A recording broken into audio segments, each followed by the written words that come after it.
pemerintah. Cuma ada KTP dan KK. Kami mau menyuarakan. Terjawablah pertanyaan saya. Ternyata semua penduduk daripada 16 desa di daerah Rempang dan sekitarnya, mereka semua memiliki KTP dan kartu keluarga. Jadi gimana bisa mereka dicap sebagai manusia gelandangan yang seperti orang hutan yang menduduki wilayah yang dimiliki oleh investor? Aneh sekali. Satu investor mengusir puluhan ribu orang. Apakah itu gimana ya? Apakah itu normal? Investor dari negara lain pula, orang asing mengusir warga lokal. Itu mengerikan banget. Ya, kalau ada kartu keluarga, ada kakak, dan ada sekolah. Kalau ada sekolah, ada PNS, ada guru yang ngajar di situ. Kalau ada sekolah, siapa yang ngajar? Nyemot. Siapa yang ngajar di situ? Oke, honorer. Tapi pasti juga ada PNS di situ. Kalau kita bicara ketua RT, lurah, itu juga bagian dari pegawai negeri yang diutus, yang terlibat dalam sistem pemerintahan. Apalagi kalau pernah terjadi pemilu di situ, buka TPS, dan mereka anggotanya lebih dari 15.000 penduduk. Lumayan, mereka harus coblos dan diarahkan untuk mendukung salah satu caleg. Karena untuk dapat posisi DPRD, minimal 12.000 suara. Lumayan, nggak mungkin warga-warga ini tidak dikampanyekan. Tidak mungkin. Makanya kita lacak jejak digital, apakah pernah terjadi pemilu di situ? Dibuka TPS. Dan curang sekali.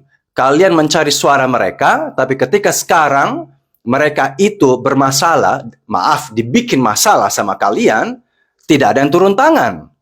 Karena nenek-nenek, ibu-ibu, aki-aki semua berteriak-teriak sama anak muda. Mana perwakilan rakyat itu? Boro-boro dari pusat. Kalau dari pusat itu kan sibuk goyang lele dan cari investasi. Bangga banget sih dengan investasi. Memang negara lain yang maju pun ada investasi. Tapi investasinya itu sedikit, tidak masif. Karena kekuatan suatu bangsa itu adalah ketika bangsa sendiri bisa menciptakan lapangan pekerjaan tanpa investasi dari luar. Itu namanya bangsa yang sehat. Karena bangsa yang sehat memiliki teknologi, how-now, memiliki ilmu, dan mereka bisa membangun pabriknya sendiri, usahanya mereka sendiri dari dalam negeri. Bukannya investor datang ke sini, investasi triliunan, kita bangga. Itu menunjukkan kita gagal. Saya aja begini-gini, banyak orang ngajak saya untuk bisnis. Ayo Max, gue punya duit, gue invest. Saya nggak mau, lo invest gue. Mendingan gue hidup biasa-biasa aja. Karena ketika kamu invest, aku jadi buba kamu. Buba. Iya. Aku jadi jongos kamu. Apalagi di Asia yang lebih kuat itu adalah orang yang punya uang. Dan saya meskipun punya ilmu, tapi saya nggak punya uang, hanya punya ilmu saya bakal dicuri. Jadi di Asia beda dengan di Eropa. Kalau di Asia, maaf, orang yang punya uang, dia adalah raja. Dia akan menindas yang lemah. Meskipun yang lemah itu punya ilmu. Makanya saya tidak mau. Itu namanya investasi. Kita jadi buba. Kita jadi jongos investor. Investasi boleh-boleh saja. Negara maju juga melakukan hal itu. Tapi persentasenya 20%. Bukan mengandalkan 100% investasi. Artinya kita lama-lama itu jadi buba selamanya. Nah sekarang untuk masalah manajemen, dari marketing, dari ya paling dari finance, semua jajaran manajemen daripada pabrik kaca ini, pasti orang cungkuk semuanya. Nggak mungkin orang dalam negeri. Karena mereka harus satu bahasa, satu ilmu, satu sinergi, ya pasti orang cungkuk semuanya. Yang dikasih pekerjaan itu hanya ya orang lokal, yang jadi buba, ya jadi buruh. Dengan UMR yang sangat-sangat terbatas. Ya paling nanti ada demo lagi lah, mereka minta UMR dinaikin lah, ya klasik-klasik lah masalah seperti itu saja. Dan apakah ada jaminan bahwa nanti hanya penduduk Pulau Batam dan sekitarnya akan mendapatkan pekerjaan. Hanya khusus mereka. Belum tentu. Nanti juga dikasih pekerjaan sama orang-orang dari Pulau Jawa. Dari Manado, dari Sulawesi, dari Papua.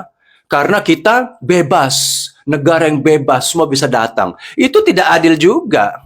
Jadi orang-orang ini digusur ke rumah susun. Bayangkan saja, seperti di Kampung Melayu di sini di Jakarta, yang mereka terbiasa hidup di alam bebas, lihat pohon, mereka bisa bertani, mereka bisa mancing, cari ikan, tiba-tiba di rumah susun.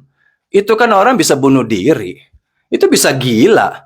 Satu petak lo lagi di mana lo tidur, makan, berak satu tempat. Itu pun butuh proses. Apalagi apakah ada lift di situ? Yang nggak ada lift juga. Orang tua harus naik 5 lantai. Memang ada rumah susun 1 lantai. Minimal 5 lantai ke atas. Kayak rumah susun di Jakarta itu. Ya. Dan orang tua harus naik sampai lantai 5. Itu juga nggak dipikirkan karena tidak ada rasa kemanusiaan.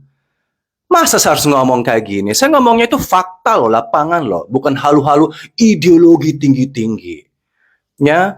Jadi jangan bangga investasi. Buktinya ratusan tahun. Itu apa namanya Freeport. Apakah memberikan dampak yang luar biasa kepada Konoha? Tidak. Batu bara dibeli, investasi emas, apa segala macam. Apakah rakyatnya jadi makmur? Enggak juga kok. Yang makmur kan tetap segelintir orang. Yang pegang saham. Ya, 9 cacing pita itu. Jadi ya sudahlah, saya sih tidak memahami ya